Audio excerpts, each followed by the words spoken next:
Follow me, my friends. This one tool will help us get jacked. All right, guys, so this may be a snoozer, but it's actually a crucial piece of the 30-minute home workout routine series. It helps keep me accountable and prevents me from getting distracted or slacking off. Friends, we made a commitment, 30-minute workouts. And as a parent, I don't want my kids to be on their iPad for an hour waiting for me to finish working out. This essential tool is the timer. It will help us stay on track, keep us focused, and it actually plays a key role in muscle growth. I was gonna tie this whole timer topic in with research I've been doing on testosterone. And why the focus on testosterone?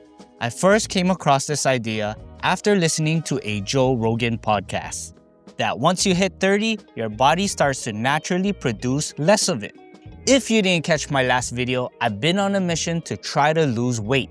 I started with a 30-day no sugar challenge. Check it out.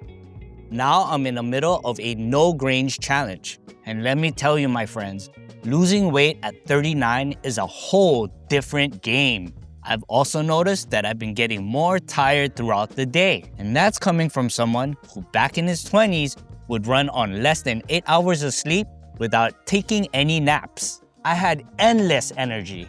On top of that, my recovery after workouts have become noticeably slower. So I crunched the numbers and thought, hey, the only difference between my 20-year-old self and my 39-year-old self has got to be my testosterone levels. But man, I couldn't have been more wrong. So here's the thing. My low energy and slow recovery aren't just due to low testosterone. Actually, it might be the other way around. Sure, testosterone naturally declines with age, but a lot of it comes down to lifestyle. I've got 2 young kids full of energy, and while we absolutely love them, they drain me like hocus pocus. Seriously, they're draining the youth and energy right out of me. Between parenting, barely having time to work out, and running on limited sleep, it's no wonder my body's struggling. And all of that, inconsistent sleep, stress, lack of exercise, and poor nutrition, all of that impact testosterone levels. And let's not forget, testosterone is key to muscle growth and recovery. However, I came across this exciting research recently that gave me real hope. A 2022 study published on PubMed found that adults in their 50s who did resistance training actually found an increase in their total basal testosterone levels. Before I found this study, I'll be honest, I was starting to lose hope. I thought there was no real way to raise our testosterone levels, that all we could do was try to optimize and hang on. On the flip side, just like there are ways to boost our testosterone, there are also habits that can bring it down, like poor sleep, bad nutrition, and constant stress. And when it comes to exercise, it's not just about pushing hard. Overtraining without proper recovery can actually backfire. And that's where the timer comes in. Every workout causes a short-term spike in cortisol, your body's stress hormone. But when cortisol stays high for too long, especially from overtraining, it can suppress testosterone. And that is not what we want, my friends. If you follow my 30-minute home workout routine, guys, you will get a great, moderate to high-intensity, full-body workout without having the prolonged elevated levels of cortisol. So let's take a look at this timer. I use this app called Interval Timer. It's perfect, and it's perfect because it's free. I start with an optional 10-minute workout. If you have time and the energy for it, I like to jump rope. But if you are unable to do the warm-up, I'll show you guys a cool exercise you can do so you can ease into your workout and get a nice warm-up without losing any of your reps. But that will be at the end, so stick around. Right after the warm-up, we go into our 3-minute round. This is where we put in work. Then, following that is a 1-minute catch-up round. This is where we push ourselves to finish up our reps. If you've been following so far, That equals 4 minutes. Using the timer helps me gauge if I am getting stronger as well. For example, this workout I am doing right now, my first 2 sets, I can finish up the whole exercise circuit in 3 minutes, leaving me with extra time to rest and recover. I am tiring out a lot less compared to that first day when I started this exercise. I am able to do more consecutive reps with each exercise, and I am taking a lot less breaks during the round. This tells me that I am getting stronger. Therefore, now I have to start thinking of ways to achieve progressive overload, and I do this by either 1. Increasing the intensity of my exercises by adding more repetitions, or 2. I can change up the exercise to a more difficult variation. For example, the parallel push-ups that I'm doing were getting too easy, so I switched to ring push-ups. Trust me guys, these ring push-ups are kicking my butt.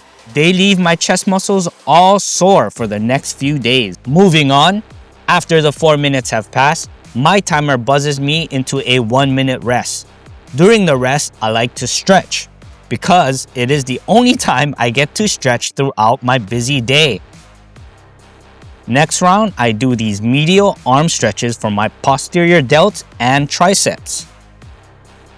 Then, I do these lateral arm stretches for my chest and anterior delts. Follow that up with flamingos for my quads. And I finish with toe touches for hamstrings. Here, we call them pineapple pickers. That is it, my friends.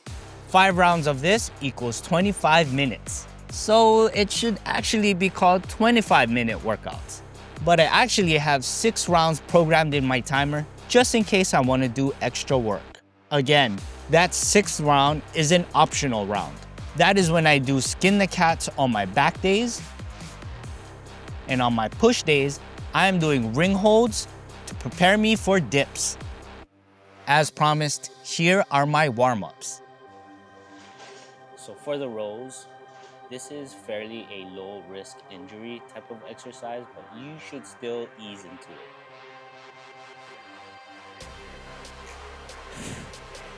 So what makes this exercise difficult is when it's held at this top position right here. So for me to warm up, all I do, I just don't hold it. I just go at this nice, moderate pace and make sure I get a nice pump in. That's it. You can even make this a little less intense by putting your feet on the ground. Next step after that, if you feel like your body isn't loose enough yet, you change the angle of your body in relation to the ground. So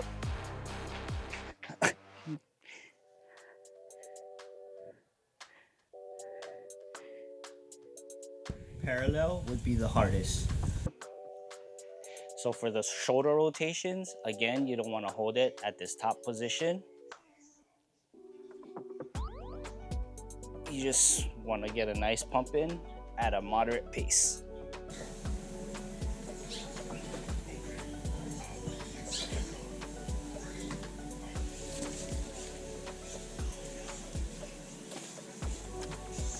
So on my push days, or the days I'm doing push-ups, pull-ups, and squats, I really like doing burpees because it gets my heart pumping and I get a nice light sweat. But I do sweat easily. And I don't lose out on my reps because I'm actually doing the exercise.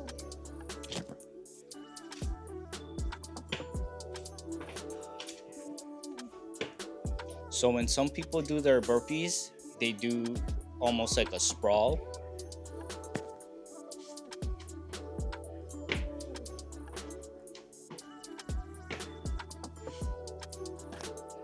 I don't do that. I actually do a push-up, so it'll look like this.